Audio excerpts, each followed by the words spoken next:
because what happens is this gets ran over, or not so much now, but used to always get routinely run over. Okay. But believe it or not, you've got a valve box right here. And all I do is reach in here and open this valve. Now these are different valves. These are not like your garden variety irrigation valves. These are Toros. So there's a little pin. I'm just going to show you what the pin looks like. That guy right there. Okay. So it's a needle valve, so it just pushes down. And it's right in the middle. So to release that pressure, you just kind of crack that open. You just want it loose. Okay. I'm going to leave this guy right here just like so for now. Let's go over here. Somewhere out here in the middle, there's another valve box. No idea. And it's more than likely buried in about 3 foot of dirt. Because of like that one, it's below grade. And it's in between the main water line and that box over there? Actually, separate ball game there. Okay. This one would be, so main line goes straight down. Okay. Comes all the way back around and then ties in over there. Somewhere right here, one runs across. And I'm assuming it's probably where this crack is. So somewhere, and I have dug all around in that monkey grass there. Never been able to find it. When I bring this zone up, you'll see a little bit more about what I'm talking about. Okay.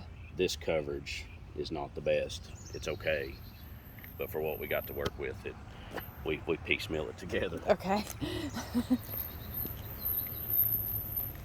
It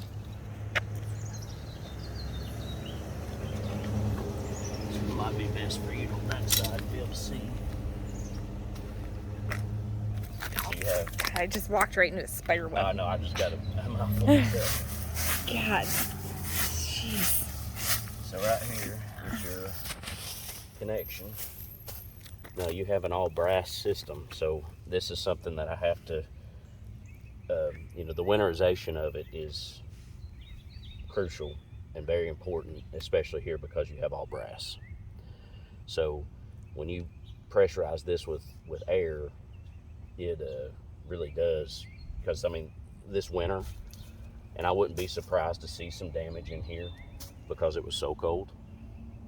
And I do know that right here, I think it's on this one, I think it's this one, there is a leak, but as long as you open it all the way, it seals off. But you just got to open it all the way. Okay. And if it was worse than that, we would replace it. But it's like, do you want to spend $200 to fix something that you can still make work? Yep. So inside here, I don't know if you can even see inside there. Oh my gosh, that's deep. Yeah, so now you understand why I'm saying your valves are probably this deep in a lot of places. Oh yeah, okay.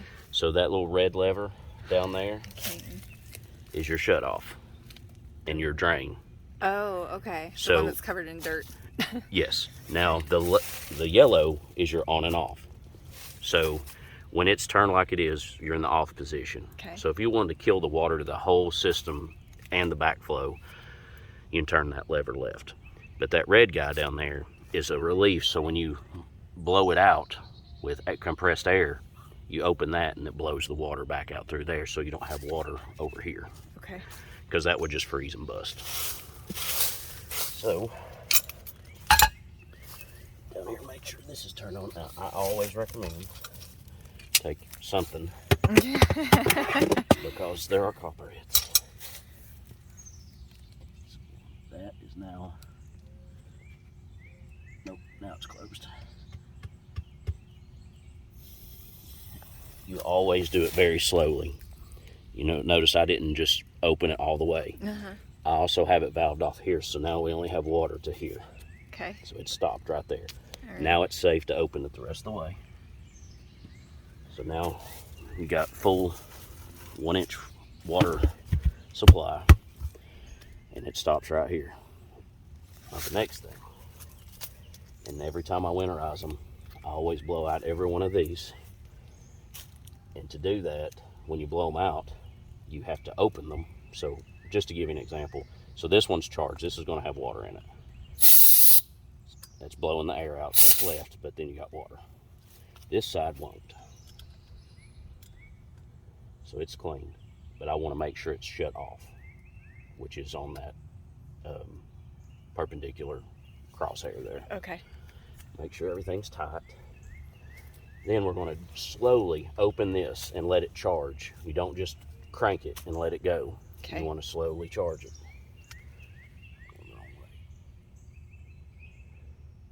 Sorry, I'm telling you wrong here, because I've still got this valved off. This is the one that we're going to open up slowly.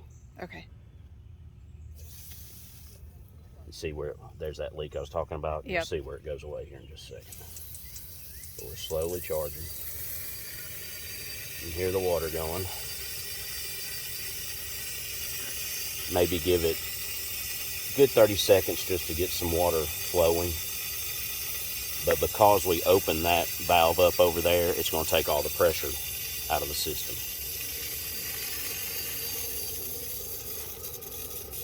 You can really tell it's, you can always feel right here to know that your water's flowing.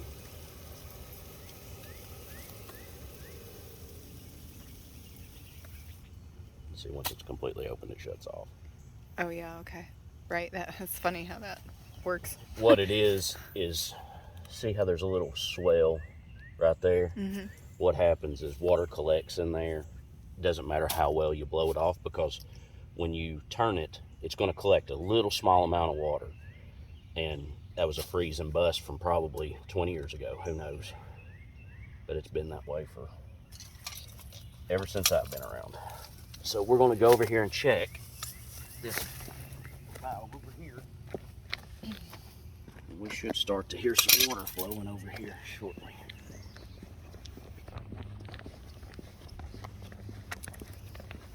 Maybe I got it cracked all the way open. It's still probably bleeding off some air. That's a pretty good trip for water to make too, all the way down and around.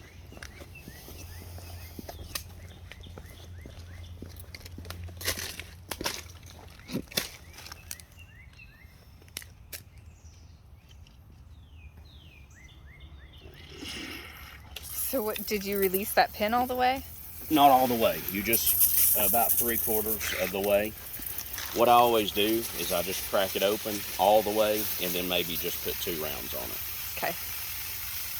And then there's a flow control there too. I don't think if I got a valve I could show you. The flow control is just a big round thing, and you can dial it down to where there's not as much flow. But in like this case, we want it wide open. So this has got all the water, air blown out, so we got the fuel, or the water line is charged now. So of course, somebody so brilliantly placed this head right next to the valve, so you get soaked every time you have to do it. It is what it is. And then you just turn that back.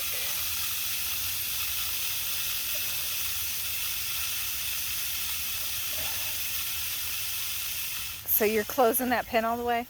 Yep, you shut the pin completely off. And then, so now the system's charged. Now what we'll do is we're going to go back over to the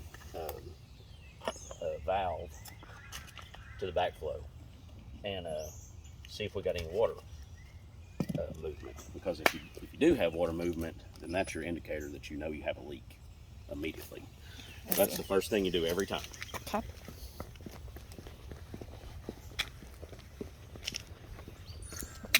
Very, very glad I'm recording you. Well, there is a whole lot to it, honestly. The winterization is what the real appeal is.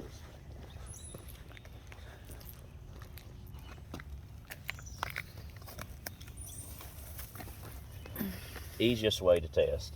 First thing, put your hand on that and see if you feel any kind of movement, vibration, which I don't. Second way to test it, go right over here to your meter, flip that joker open, and you can, if you want to come over here, you might be able to see it just a little better. Oh yeah. See that little round thing? Yep. If that was moving at all, you would know you have a leak right now, but it's not moving, so you don't have a leak. Okay. So you're in good shape there. Alrighty. That's good. Because that's the first thing you definitely want to check, because you can spend the rest of your day chasing stuff. So with that said, we got to go in your basement is the next part. Okay. And we'll go through and set